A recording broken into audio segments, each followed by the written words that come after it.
Boa tarde, tudo bem?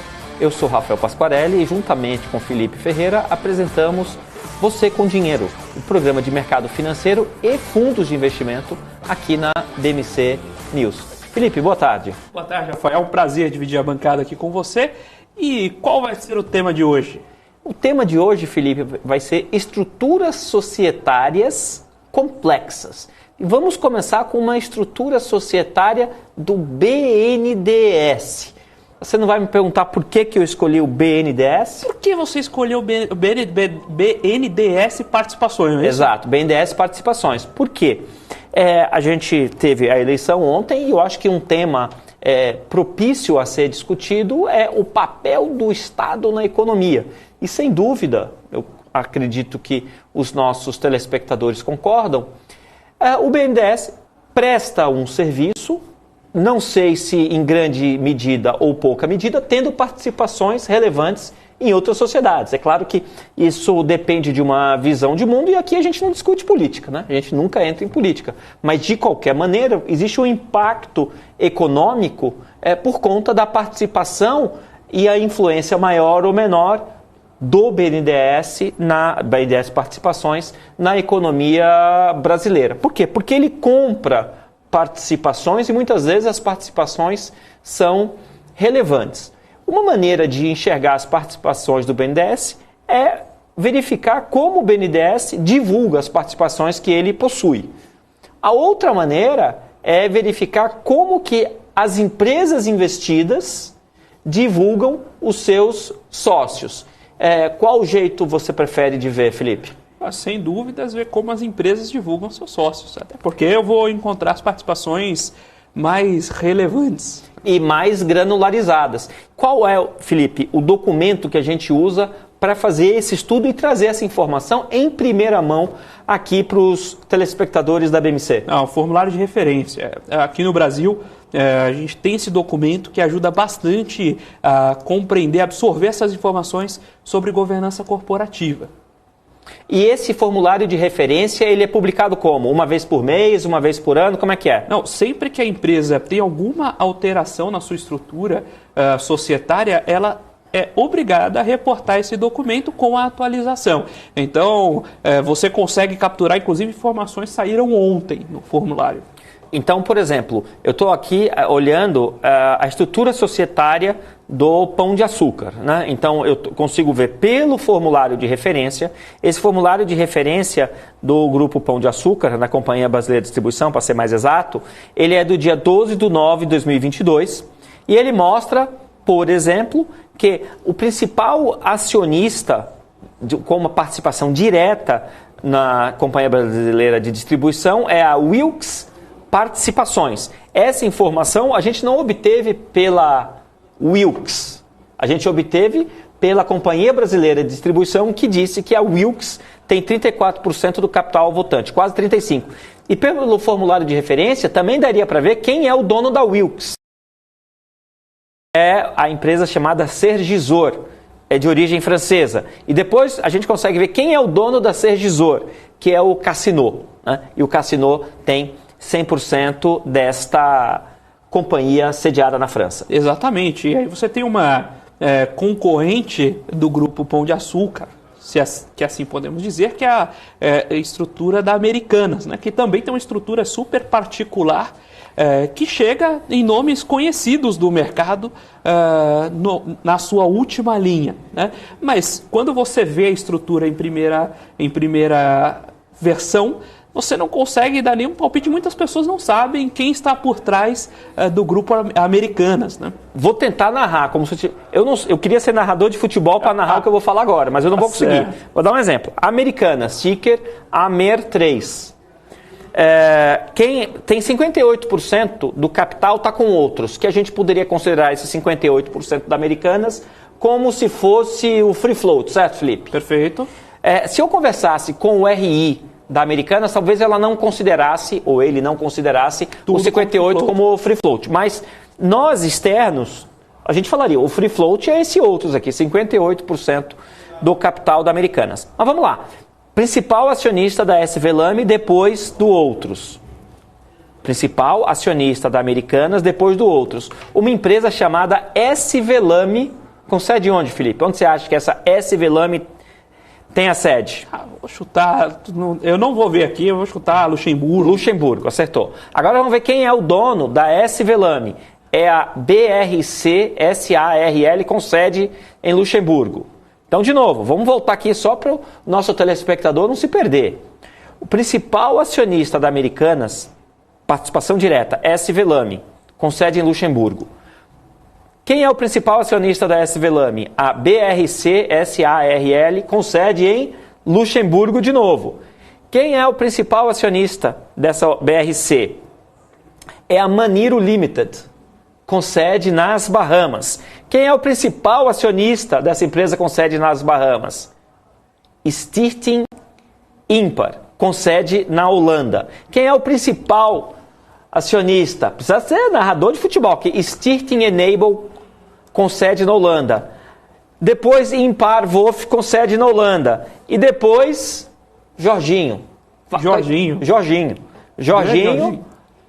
Paulo Lemann. Ou seja, o Jorge Paulo Lemann colocou umas 5, 6 offshores entre ele e a companhia. Felipe, por que isso? Claro, a gente queria convidar o Jorge Paulo Lemann. Jorginho, você está convidado para dividir a bancada aqui conosco na BMC News TV. Mas, Felipe, por que o Jorge Paulo colocou umas 6 offshores entre ele e Americanas? O grupo, né, ele, o Beto Scupira, o Marcel Teles, tem tradicionalmente essa estrutura de capital muito também pela forma de você garantir o controle sem ter que comprar propriamente 51% da companhia. Então imaginem o seguinte, pessoal, se você tem uma estrutura de capital com uma controladora com 50% do capital dessa empresa operante, você compra 50% do capital dessa controladora através de uma outra empresa e assim sucessivamente. Então, conforme essa pirâmide vai crescendo, você consegue, com um capital cada vez menor, manter o controle daquela companhia, né? A mesma estrutura foi usada, por exemplo, para o controle, a atual estrutura de controle da Ambev, que é a principal companhia do grupo, né? Então, qual que é a grande sacada? Você consegue ter 50% mais uma das ações e ir subindo a estrutura de capital, mantendo o controle com pouca participação econômica.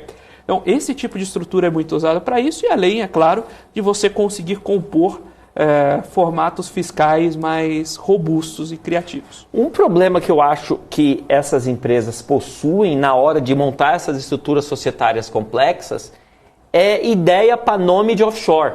Então, eu vou pôr aqui algumas offshores que estão entre Americanas e o acionista final. Então, quem são alguns acionistas finais da Americanas? Jorge Paulo Lemann, né? Acho que todo mundo conhece, e o ninguém mais, ninguém menos que Marcel Teles e o Carlos Alberto da Veiga Sicupira. Beto, acho que grande amigo aqui do Felipe. Você conhece o Beto Sicupira, Felipe? Não, eu conheci pessoal, mas por outros motivos. Ah, entendi. É porque eu não conheço, eu não tenho acesso. O mercado chama ele de Beto. De Beto, exato. E entre Americanas e o Beto, entre Americanas e o Marcel, entre Americanas e o Jorge Paulo Lemann, tem um monte de empresa offshore. Você tá uma delas aqui, ó. Olha o nome dessa empresa aqui, ó. Santa Marcelina Investments and Arbitrage Limited. Mas tem umas outras santas aí, tem umas santas aí que eu nem conhecia. Santa Venerina Investments and Arbitrage Limited. E outras empresas, e o pessoal é bastante religioso, inclusive. A Silvia está só perguntando a fonte da informação. A gente está sempre olhando aqui os dados consolidados pela Comdinheiro, né? Mas toda essa informação é oriunda do formulário de referência. Então, a informação pública você consegue acessar direto pela CVM também. Exato. O que acontece? Os dados no Brasil, eles são centralizados, dados de estrutura societária, de empresas de capital aberto, esses dados estão na CVM. Mas qual que é o problema? Qual que é o porém? É você conseguir pegar toda essa maçaroca de dados e conseguir fazer inferências. Vou dar um exemplo simples. A gente viu que a Santa Marcelina e a Santa Venerina são duas offshores que têm participação indireta na Americanas. Mas outra pergunta que seria interessante é, será que essa Santa Marcelina e Santa Venerina, será que elas têm participação, essas offshores, elas têm participação em outras empresas relevantes ou outras empresas listadas? Aí que está a beleza da coisa de você ter um Big Data, porque você coloca todas as informações no repositório e aí começa a extrair informações. Tem ou não tem umas estruturas assim mais criativas? Você lembra das estruturas do Grupo EBX que caíam na Centennial Asset Participações? Não lembro, Felipe. Fala mais então. Não, porque... você tinha... Não estou falando, por favor, pessoal, não me levem a mal, não estou falando nada relativo à pessoa. Mas o fato é que o Grupo EBX era a holding que centralizava as ações do Arco Batista. E, na época, um dos diretores do Grupo EBX era o próprio filho dele, né? Isso você conseguia capturar no formulário de referência, mas não era uma informação divulgada abertamente. É o tipo de informação que é importante ir atrás. Você pode optar em investir na empresa ou não, que você não pode é investir sem saber. Exato. E a informação, ela está prontamente disponível. É claro que você entrar na CVM e ficar olhando empresa por empresa, vai dar um trabalhão. E muitas vezes você não vai ter tempo nem paciência para fazer isso. Por isso que tem gente que aglutina essas informações e a partir disso consegue extrair dados. Por exemplo, tem uma empresa de capital aberto no Brasil, empresa de capital aberto, eu vou dizer o nome, M. Dias Branco. Quem que controla a M. Dias Branco, Felipe? É uma família, não é? É uma família, mas qual é o veículo usado por essa família para controlar a M. Dias Branco? Um fundo de investimento. É um fundo de investimento. Qual que é o nome desse fundo de investimento? Agora você forçou um Dibra. Dibra. Dibra, Dibra. E quantos cotistas tem o Dibra, Felipe? 3 ou 4? Vamos lá. Esse Dibra tem, deixa eu contar aqui quantos cotistas tem. Vamos fazer o seguinte, se vocês entrarem agora na CVM e procurarem o fundo Dibra, faça o seguinte, entra na CVM e veja o fundo Dibra, que você vai conseguir ver qual que é a carteira dele. Então eu estou fazendo isso enquanto estou conversando com vocês, eu estou entrando aqui no Com Dinheiro e vou pegar o fundo Dibra, D-I-B-R-A. Né? Então, esse Dibra tem hoje que eu falo, 30/9. Tudo bem que não é hoje, porque a gente não tem a carteira ainda de outubro. A CVM publica as carteiras dos fundos mensalmente. Então, a gente vai ter lá para o dia 10 de novembro a carteira do dia 31 de outubro. O Dibra tem 9,4 bilhões de reais em M. Dias Branco. 9,4 bilhões de reais em apenas um papel, que é a M. Dias Branco. Agora, uma coisa interessante é o seguinte, quantos cotistas tem esse fundo? Você tem ideia de quantos cotistas tem esse fundo? Não sei quantos cotistas tem, mas o Manuel disse que o acionista majoritário é o Ronaldinho. Eu acho que ele está fazendo aí um trocadilho aí interessante, mas não é isso não.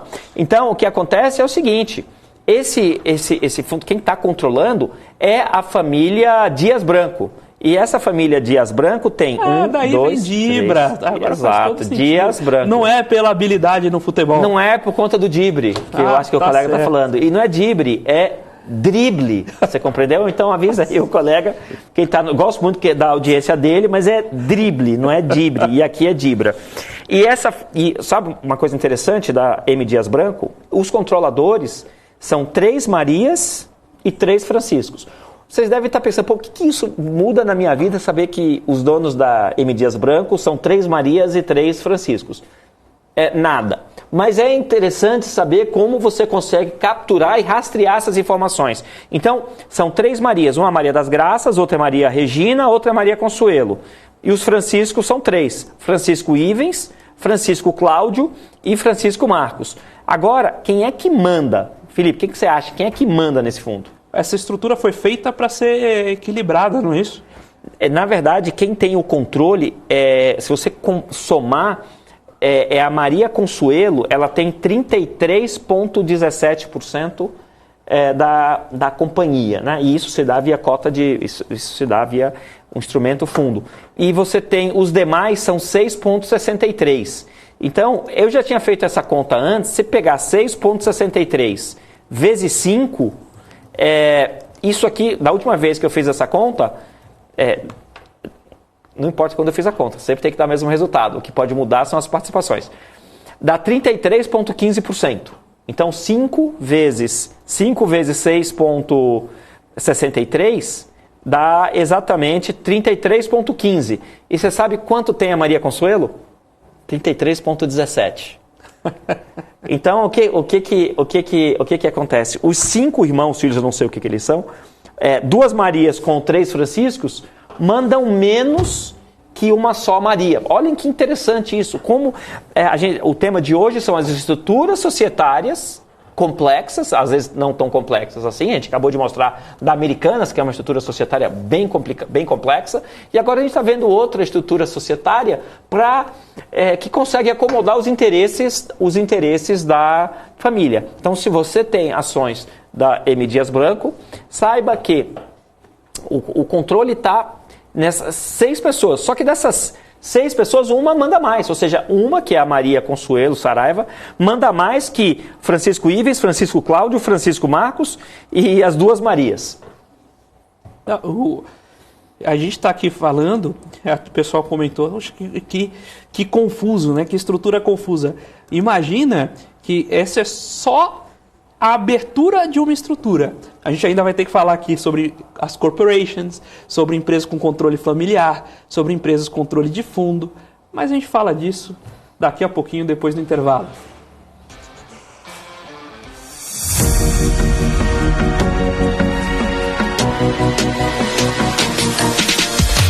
BMC News, informação que gera valor.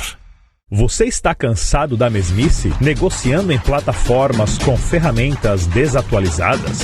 Falta variedade e funcionalidade?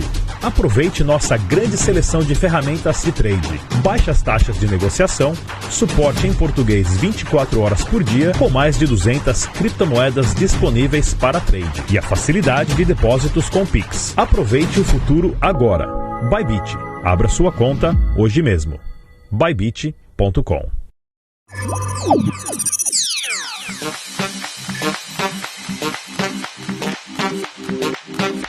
Entendemos completamente os sistemas, tecnologia e infraestrutura necessários para criar o ambiente de negociação ideal para os nossos clientes. E o Trader Active conta com vantagens que fazem toda a diferença no dia a dia de operações. Aqui você pode negociar com as plataformas mais poderosas do mercado financeiro. Nós fomos uma das primeiras corretoras mundiais a oferecer a MetaTrader, a plataforma mais utilizada no mundo, com acesso totalmente sem custos. Oferecemos também a nossa própria plataforma, a Active Trader, que foi desenvolvida sob medida para atender às necessidades dos nossos clientes, com tecnologia de execução exclusiva que proporciona uma performance totalmente fora da curva. Ela utiliza os mais avançados recursos gráficos da TradingView e traz uma experiência de negociação diferenciada.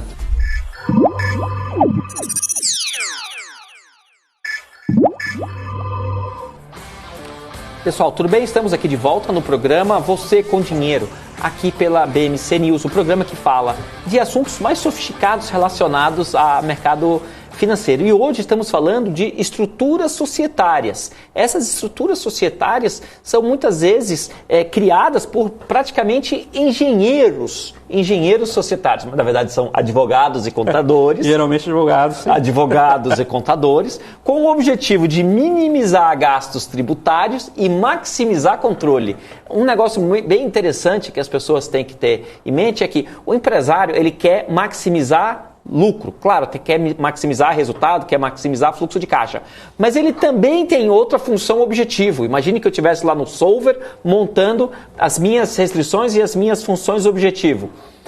Não, tudo bem, pode usar Python para otimizar também, tranquilo, tem a biblioteca para isso, mas o fato é que eu também quero, enquanto empresário, maximizar controle, minimizando o investimento. Perfeito. Felipe, você consegue tecer alguns comentários sobre isso? Estruturas societárias que maximizam o controle com o mínimo de capital investido. Sem dúvida. Uma estrutura que aqui no Brasil é bastante comum é a venda de ações preferenciais. A gente já comentou aqui, fez um programa sobre as classes de ações. Então você vende direito econômico, mas não vende participações nos votos. Outras formas de montar essa estrutura é justamente a pirâmide societária, que nós falamos agora há pouco, que é a estrutura utilizada por lojas americanas, por Ambev e outras empresas do grupo, que justamente compram fatias, 50% mais uma ação, ações do total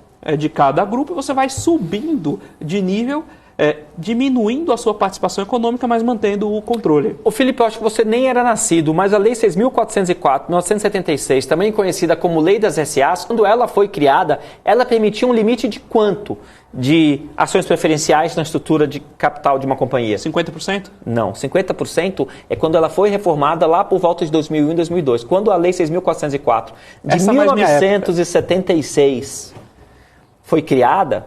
Em 76 eu não era nascido ainda. Então, Felipe, em 1976, essa Lei 6.404, ela permitia que o máximo de preferenciais que uma empresa poderia emitir seria de 2/3. Felipe, tenta me explicar se uma empresa tem, no máximo, 2/3 de preferenciais, hoje é 50%, mas na época, quando a lei foi criada, era 2/3, quanto que o controlador poderia ter de mínimo de capital e aí controlar a companhia?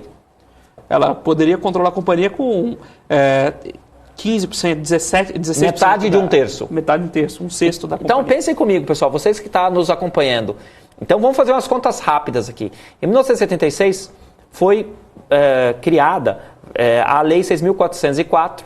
E essa Lei 6.404 também tem um apelido de quê, Felipe? Qual que é o Lei apelido? das SAs. Lei das SAs. E nessa Lei das SAs, na primeira versão, o máximo de preferencial que uma companhia poderia ter era de 2/3. Mas para mandar na empresa, eu não preciso ter nenhuma ação preferencial. Basta que eu tenha metade mais uma das ações... ordinárias. Metade mais uma das ações ordinárias. Se a empresa trabalhar com o máximo de preferenciais, que são 2/3, sobra 1/3 por ordinária. Então, se eu tiver metade de 1/3 mais 1, que dá aproximadamente 17%, dá até menos 17%, se eu tivesse 17% do capital de uma companhia, só que esse 17% do capital da companhia corresponder a metade mais uma das ordinárias, eu mando na empresa, ou seja, eu maximizo o controle, minimizando investimento. E é por esse motivo que muitas das estatais ou empresas de economia mista que hoje estão presentes na Bolsa têm preferenciais. Por quê? Porque ela foi criada num ambiente que o objetivo não era apenas maximizar resultado, era antes de mais nada maximizar controle com um mínimo de investimento. Por isso que hoje você tem... Por que tem Unity? Por que você tem Unity? Porque todo mundo sabe que é Unity, né? Que é aquele pacotinho que tem tantas ordinárias e mais outra quantidade de preferenciais. Possivelmente essas empresas que têm Units talvez tenham um trabalho que não seria fácil ou possível de desfazer das PNs por conta de razões históricas. E aí você cria a Unity, né, que é um pedacinho, que é uma proporção de ações ordinárias e uma proporção de ações preferenciais. Perfeito. Agora, tudo isso que a gente está falando compõe um universo, né, de estruturas societárias.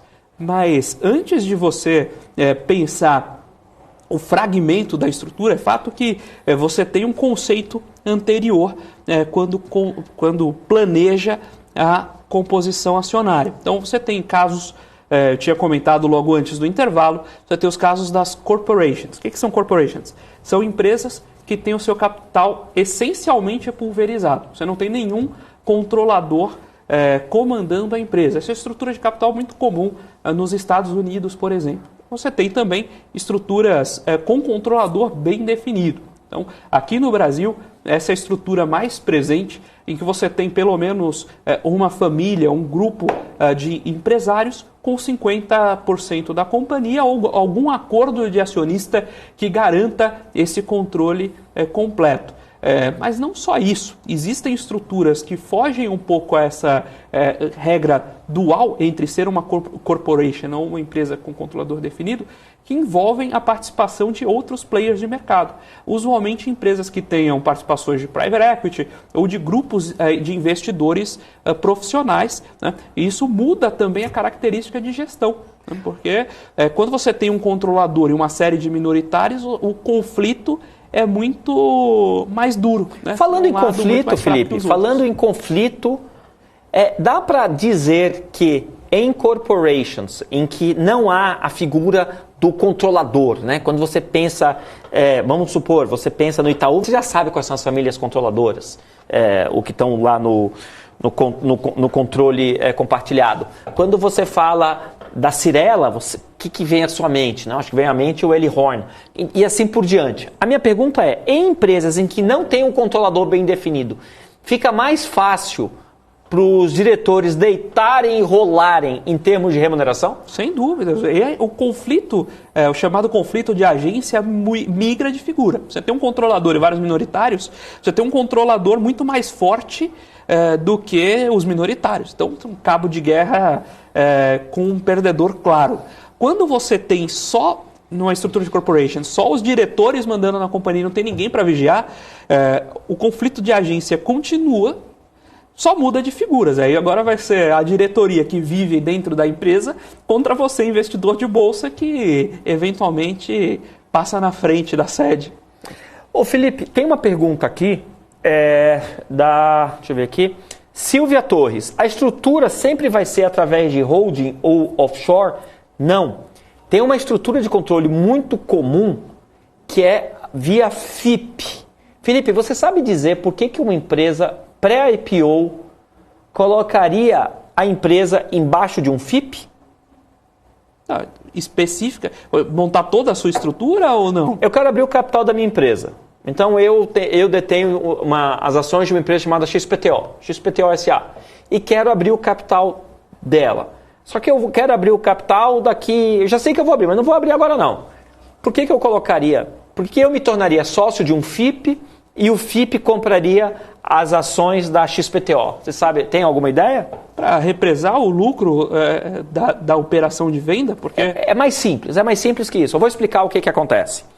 Se eu, Rafael, vendo uma empresa e vou ter um ganho de capital, o ganho de capital ele é tributado de 15% a 22,5% de acordo com o quanto eu ganho. Então, vamos supor, vendi a empresa por R$1 bilhão com ganho de capital de R$1 bilhão. Eu vou pagar sobre esse bilhão por volta de 22,5% de imposto de renda. Se eu fosse você que está assistindo o canal da BMC, tem uma empresa, vai querer vender por R$1 bilhão, assista o que eu estou te falando, hein? Porque você vai economizar uma grana. De novo, se você vai vender a sua empresa e você, na física, é dono da companhia, quando você vende suas ações, você tem o ganho de capital, e esse ganho de capital é tributado entre 15% a 22,5%. Por outro lado, se você é dono dessa empresa, você sabe que um dia você vai vender, e vai vender por uma bala, o que você tem que fazer antes? Você colocaria como controlador da empresa um fundo de investimento em participações. Você está entendendo? Então, o dono seria o FIP. E você passaria a ser cotista do FIP. Porque, Felipe, qual que é o ganho, quanto que é o imposto que eu pago se eu vender, se pela valorização das cotas do FIP? Se eu vender as cotas do FIP? 15%. Agora, eu acabo de economizar quantos por cento nessa brincadeira? 7,5%. Tem muita... Mas mais o quê? Se você fizer essa manobra no ano de venda da empresa, eu desconfio que o fisco não vai ficar feliz. Não, o fisco vai ficar feliz. O fisco vai ficar feliz porque ele vai te pegar e vai te autuar. E aí o fisco vai ficar muito feliz de você fazendo isso, porque ele vai pegar e vai te atuar. Eu conheço gente, não conheço gente, mas tem casos da empresa que fez isso e o fisco pegou e a autuação assim, a autuação de 100 milhões, 200 milhões, 300 milhões, porque a autuação depende, a multa vai ter de acordo com o valor que você vendeu a companhia e não pagou imposto. Então você vai ter pago, vamos supor, 22,5%, e aí pagou 15. Você vai pagar 3 vezes a diferença. Você vai pagar uma bala de... Você vai pagar uma bala de imposto porque você foi guloso, você compreendeu? Cara, paga os 22. Agora, você quis fazer uma manobra logo antes, o fisco pega. Eu só estou respondendo aqui uma dúvida qual que é o nome mesmo da pessoa aqui?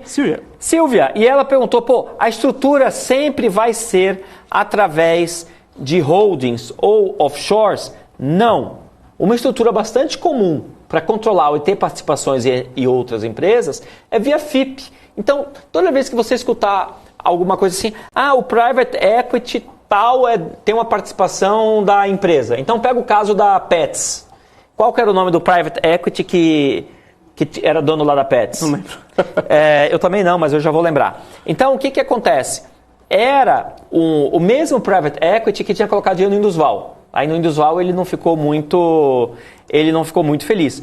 Então, essas estruturas de private equity, o veículo usado por private equity para comprar participações é o FIP. Então você pode colocar aqui as offshores, né? Você pode colocar os FIPs também como um grande veículo de compra de participação. O que é esse tal de private equity? Explica para o pessoal para que serve um private equity e quando ele é usado na estrutura de financiamento de uma empresa. Bom, eu iria chamar aqui, e eu vou chamar, o gestor de um grande fundo de private equity. Ele só está vendo as regras internas da gestora que ele trabalha para vir tirar aqui as nossas dúvidas. Então, a gente vai trazer aqui para a bancada, um especialista em private equity. Só que enquanto esse especialista não chega, eu vou dar aqui os meus pitacos. Então, só lembrando, o private equity que investia na Pets era um private equity com investimento do Warburg Pincus. Era esse mesmo Warburg Pincus que tinha participação lá no Indusval e não ficou muito feliz com isso. Mas enfim, então o private equity é um investimento privado em companhias que não estão mais em early stage. Elas não são mais... Stage, Rafael? Ela não é uma iniciante, você compreendeu? Ela não é uma iniciante. Então, você pega o caso de uma Calunga. A Calunga é uma empresa razoável, muito consolidada aqui no mercado que ela atua. Então, ela não está no estágio inicial. E vamos supor que ela precise de capital para expandir e ela ainda não se sinta preparada para ir para a Bolsa, ou ela não quer ir para a Bolsa. Então, ela pode receber aporte de um private equity. Então, o private equity, ele se contrapõe um pouco em relação ao tamanho do cheque a uma empresa, sabe aquelas startups que recebem o dinheiro inicial? Sim. Aquele dinheiro inicial realmente ele é feito por angel investors, né? É aquele investidor anjo que dá aquele primeiro fôlego, aquele primeiro gás para a empresa crescer. A empresa cresceu um pouquinho mais, ela recebe um aporte digamos assim, de um venture capital, que é um investimento de muito risco, que essa companhia que já deu uma engrenadinha, está crescendo, ela não tem porte ainda para receber grana de private equity. Você tem ideia, Felipe, quanto que é um cheque pequeno para uma empresa de private equity colocar numa companhia? Sei. Fala aí o número. Um cheque pequeno é 100 milhões de reais. 10, 20 milhões de dólares. Esses caras de private não pensam em real. Não, pensa tá bom? Não, esse cara não pensa em real. Toda vez que ele falar 10 milhões, 20 milhões, é de doleta, você compreendeu? E por quê? Porque esse cara está fazendo... Imagine o seguinte, ele tem lá um FIP com 1 bilhão de reais, ou 2 bilhões de reais para investir. Se ele começar a fazer cheque pequeno, de dinheiro miúdo, 5 milhões de reais, 10 milhões de reais, é isso aí. Ele não vai ter braço para ficar controlando as companhias que ele fez os investimentos. Por isso que na época que tinha grande liquidez de mercado, um monte de porcaria de empresa captou e logo em seguida quebrou, porque estava dinheiro sobrando e eu já escutei várias vezes isso. Olha, aqui o nosso cheque mínimo é 20 milhões de dólares, nosso cheque aqui mínimo é 30 milhões de dólares. Não me traga projeto que você precisa ninharia 10 milhões de reais, 20 milhões de reais, que isso aí a gente não nos interessa. A gente não gasta tempo com esse tipo de de detalhe. Exato. Pessoal, a liquidez que tinha no mundo até bem pouco tempo era um negócio assim tremendo. Vide os IPOs recentes de 2020 para cá, com preços, com valores exorbitantes, e a companhia caiu. Felipe, a companhia que fez a IPO mais recentemente, eu não vou falar o nome dela, caiu quanto em relação ao pico? Essas companhias que abriram capital 20, 21, 22. 50%, 60%. 95%. Tem companhia que abriu capital na B3 e o preço hoje é menos de 5% do preço dela quando ela atingiu o pico. Como que você explica isso? Você compreendeu? Porque a empresa não valia aquilo. Você tinha um mercado. A empresa nunca gerou caixa. Várias empresas nunca geraram caixa e continuam queimando caixa. Uma vez escutei de um conhecido meu que várias empresas dessa eram avaliadas em múltiplo de cash burn, não é múltiplo de geração de caixa. Explica aí para os nossos ouvintes, para quem não sabe o que é cash burn. Cash burn, a tradução livre aqui, é queima de caixa. Então, a empresa tem a tese de que para ela crescer rápido, ela precisa fazer investimentos. E esse investimento consome caixa. E ela não consegue gerar caixa na mesma velocidade. Então, ela vai puxando esses aportes e queimando esse caixa para rodadas futuras, para tentar aumentar o seu valor, né? E isso geralmente é feito de maneira... Isso é mal visto pelo mercado. Mas nessa época de excesso de liquidez, virou até múltiplo, né? Quando você recebia um aporte, N vezes o quanto de caixa você consegue queimar em um ano. E imagina a coragem. Não, acho que não é nem coragem. A questão é o seguinte, é que o investidor tem tanta grana e não tem mais onde enfiar o dinheiro. Esse é um problema que os investidores tinham. Não temos onde enfiar dinheiro. Por isso que vários projetos porcaria receberam aportes. E, por isso que você tem um monte de meme em estoque, que a empresa nunca gerou caixa, não vai gerar caixa, vai ser difícil ela conseguir. Mas tinha gente para investir, por que não vender e abrir o capital na B3? Agora, você falou do tamanho de um investimento de private equity. Você tem ideia de quais são quais acho que você conseguiria chutar? Quais são os dois maiores investimentos da BNDES Participações e o volume financeiro que esses dois investimentos geram hoje? Não responda ainda. Vamos para um pequeno intervalo, você responde na volta.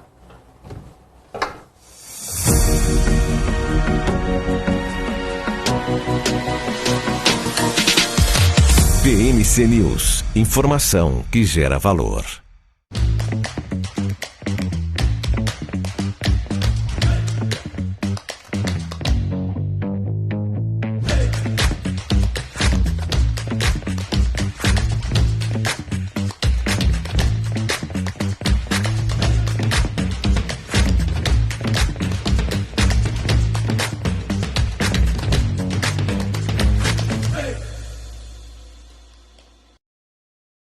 As empresas que fazem parte do seu dia a dia estão em uma das maiores bolsas do mundo, a Nasdaq.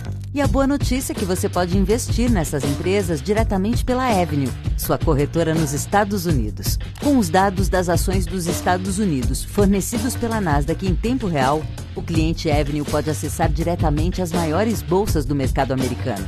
Entre neste mercado de tecnologia e inovação. Acesse avenue.com.br/Nasdaq e seja bem-vindo ao mercado global. O maior evento de investimentos da América Latina.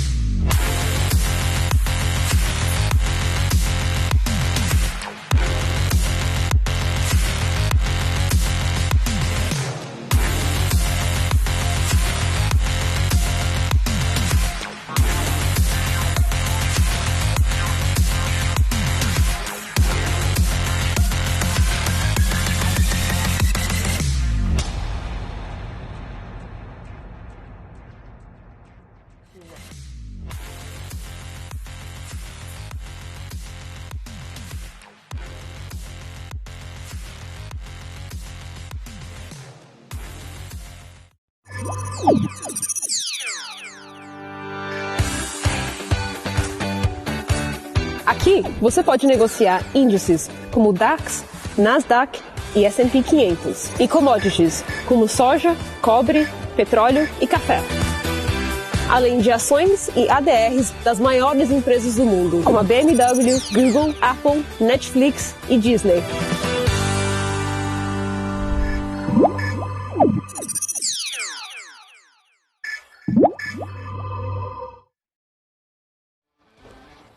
Pessoal, estamos aqui de volta para o nosso último bloco aqui do programa Você com Dinheiro da BMC News. Estou conversando aqui com meu colega de bancada, Felipe Ferreira, sobre estruturas societárias, das mais simples às mais complicadas. A gente mostrou aqui, agora há pouco, a estrutura societária das lojas americanas, com várias offshores, até chegar no Jorge Paulo Lemann, no Beto Sicupira, até chegar no terceiro sócio, Marcel Telles. No Marcel Telles. Beleza. E aí, em seguida, o Felipe fez uma pergunta para mim capciosa.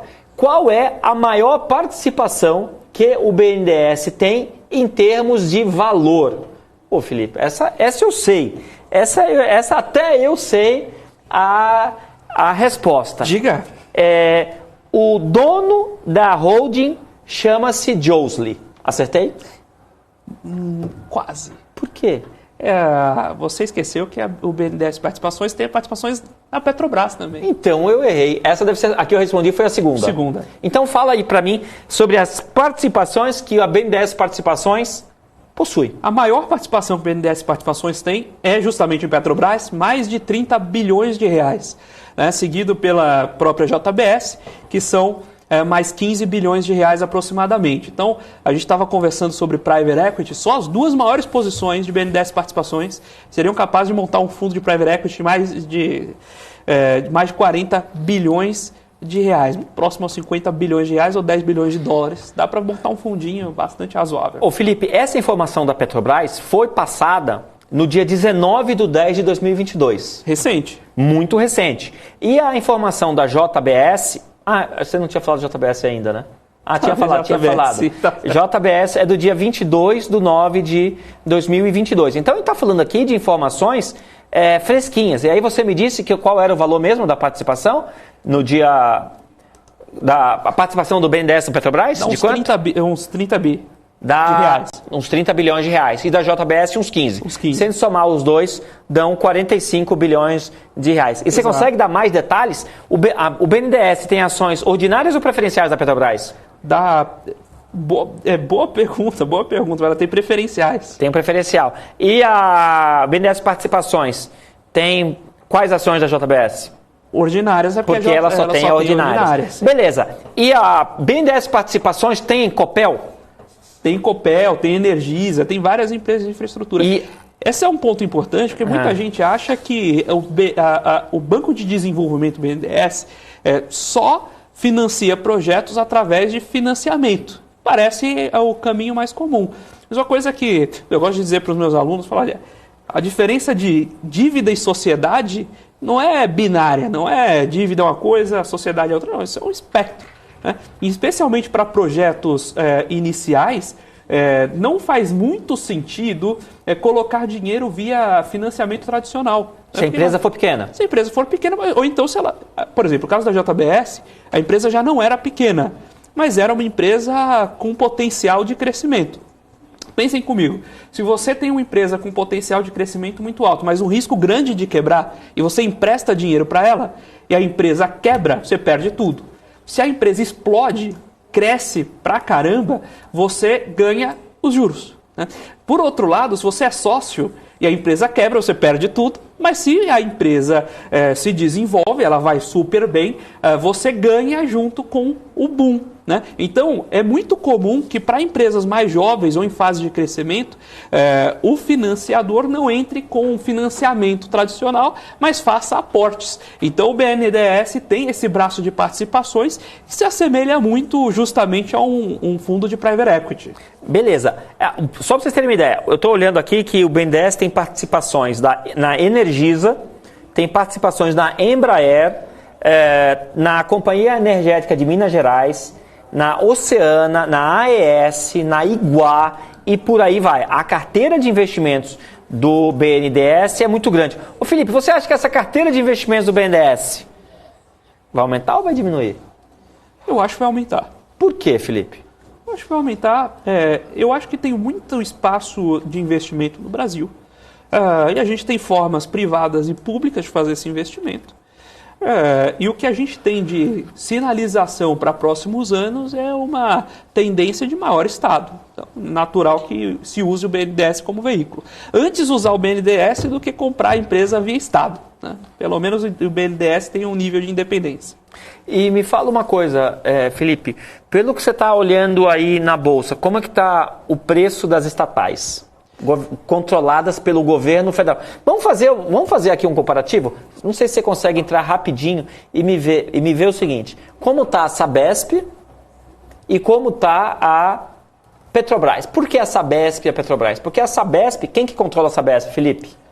O Estado de São Paulo. O Estado de São Paulo. É uma companhia privatizável? Essa é uma grande dúvida, porque é um monopólio natural, né? Então dá para privatizar, a empresa já tem ações na Bolsa, então você poderia simplesmente fazer um follow-on, até mais fácil de privatizar. O problema é que existe uma discussão sobre privatizar ou não saneamento básico, né? Mas uma das maiores empresas de saneamento do Brasil privadas é o grupo AEGEA. Não sei se o pessoal já ouviu falar. Depois dá uma buscada na AEGEA e veja os níveis operacionais da AEGEA. Faz uma conta simples. Gasto com funcionário sobre receita. Depois pega outra empresa estatal, controlada pelo Estado do mesmo setor. Estou falando aqui de saneamento, por exemplo.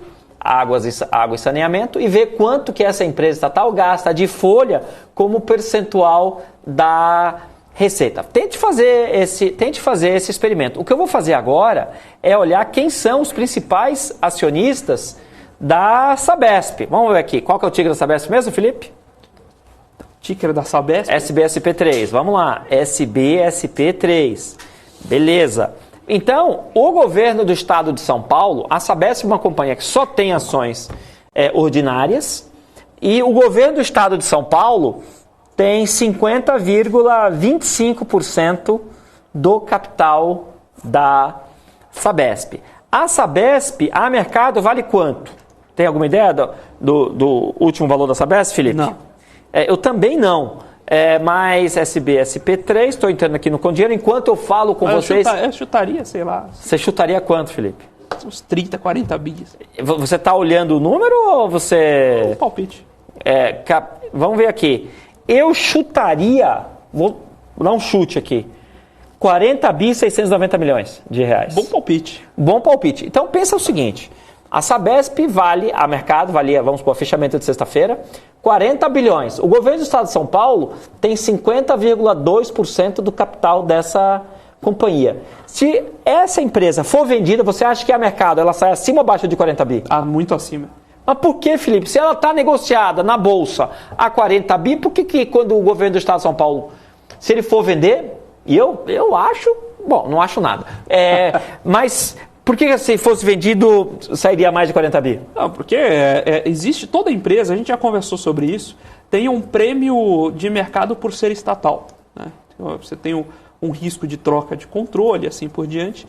Então, existe um desconto no valor de mercado de qualquer empresa que tenha participação estatal. Então, quando você vai a mercado para se desfazer dessa participação, o mercado retrocede aquele prêmio e o valor de mercado aumenta naturalmente. Então, a questão é o seguinte, uma coisa é você comprar uma participação minoritária, outra coisa é você comprar o controle da companhia. Você comprando uma participação minoritária, você não consegue mandar embora nem o estagiário. Tô certo ou tô errado, Felipe? Tem toda razão. Tô certo. Agora, você pega o Elon Musk, foi lá e comprou o Twitter. Lá numa tacada só, já muda a pia. Uma coisa que ele queria uma pia dele, ele foi levando a pia e mandou um monte de diretor embora. Mas para você fazer esse tipo de mudança mais radical na companhia, só dá com um jeito. Você tem que comprar o quê? Controle. Então, se a Sabesp está vale 40 bi, isso o preço de bolsa, Se ela for privatizada, o preço que ela vai atingir tem que ser muito maior que 40. Imagina o filé mignon que é explorar saneamento aqui em São Paulo. Qual que é a incerteza que você tem em relação à receita, Felipe, num business de saneamento? Nenhuma. Aí o ponto central é justamente que, nesse caso, você precisa impor uma regulação, né? Porque água todo mundo vai querer comprar sempre, né? Eu tenho um conhecido que é banker. Ele é banker, então ele atende essas empresas de capital privado na área de saneamento. Ele falou o seguinte, que uma das empresas que ele atende, uma das primeiras medidas que foram tomadas para redução de custo é renegociar a energia elétrica. Por quê? Porque você tem o mercado livre e você tem o mercado cativo. Então imagina o gasto que uma empresa de saneamento tem com energia elétrica e estava no mercado cativo. Ele simplesmente foi para o mercado livre e foi bater na porta de quem fornecia energia mais barata. Só aí já deu uma economia para a companhia assim, gigantesca. Agora, você não precisa ter o QI do Goethe para perceber que se você gasta muita energia, você teria que ir para o mercado livre. Isso é Pareto básico, né? Mas muitas vezes, quando você está dentro de uma gestão, você tem você é consumido pelas operacionalidades de todos os dias, né? Então, mesmo que você, mesmo não sendo uma empresa estatal, a troca de controle gera tipo o time de futebol quando troca o técnico. Você gera oportunidades simplesmente pela troca de óleos. Ô Felipe, você conseguiu dar uma olhada na Sabesp? Deixa uma olhada. Eu dei uma olhada aqui no preço da Sabesp, está variando pouco, está variando 0,2. Então, andando de lado. Está andando de lado. Mas isso significa que o mercado não está prevendo uma privatização? Não, talvez já estivesse no preço que quem ia ganhar a eleição ganhou, então não temos novidades. O que é bastante emblemático, aí sim, o que é bastante emblemático é a Petro 4 caindo... Quanto, Felipe? Tá caindo 8 e pouquinho. Aqui, na minha conta aqui tá caindo 9,8. 9 pontos, Na minha conta aqui tá caindo, 9,8. Ô Felipe, agora eu queria que você falasse também de outro aspecto. A gente estava falando lá de private equity, a gente falou do fundo Dibra, né? O pessoal aqui tá brincando que é o do... Como é que é? É do Ronaldinho, é isso? Ronaldinho, é isso mesmo. Ronaldinho, lá do Dibre, mas é Dibra. Tem empresa de private equity comprando empresa de bolsa? Sem sombra de dúvidas. Mas por quê? Ela não deveria estar comprando empresa de private equity, não deveria estar colocando dinheiro em empresa de capital fechado? Empresa de private equity compra o que tiver barato, né? Se você tem um cenário de mercado de distorções de preço, e não só distorções de preço, com oportunidades de ganho pelo ajuste, pela reorganização da gestão, o private equity vai atrás. Ou seja... Depois a gente vai fazer um estudo e a gente vai divulgar nas nossas redes sociais as participações que os private equities adquiriram nesses últimos meses de empresas de capital aberto. Porque a gente esperaria que uma empresa de private equity comprasse os papéis de empresa de capital fechado. Para ele entrar na empresa que já tem capital aberto, eles enxergam uma oportunidade tremenda. Você não acha, Felipe? Sem sombra de dúvidas. E aí é até interessante para quem está sendo investidor acompanhar esses movimentos e eventualmente surfar a onda em conjunto, né? A questão é o seguinte, Felipe, não sei se dá para fazer isso, porque o private equity entrou primeiro, aí agora você viu que o private equity entrou, aí você vai entrar também. Até aí, beleza. O duro é quando o private equity sair, porque imagine a pressão vendedora que uma posição grande sendo vendida faz, né? Imagine um cara muito grande vendendo, o que vai acontecer com o preço do papel? Se você acha que um private equity que entra em empresa de capital aberto, quando sair, ele vai sair de uma vez? Ele vai lá no home broker, coloca uma ordem lá, vender 10 milhões de papéis, 10 bilhões de papéis. Eu acho que ele vai fazer isso, não vai fazer isso não, Felipe? Eu desconfio que não. Eu desconfio que tenha algoritmos na plataforma aqui da Nelogic, que você der uma ordem dessa, ele fraciona a ordem, não faz isso não? Ou ele paga uma corretora para fazer isso? Uma estrutura dessa, provavelmente você vai organizar um market dealer para colocar fragmentado ao mercado e, preferencialmente, negociar com os compradores em balcão à venda. Você não vai colocar uma ordem de 10 bilhões de papéis a mercado em home broker nenhum. É verdade, Felipe. Existe o serviço que alguns bancos... Essa é a parte de investment banking, certo? Ele te ajuda a sair de uma posição, certo? Sem sombra de dúvidas.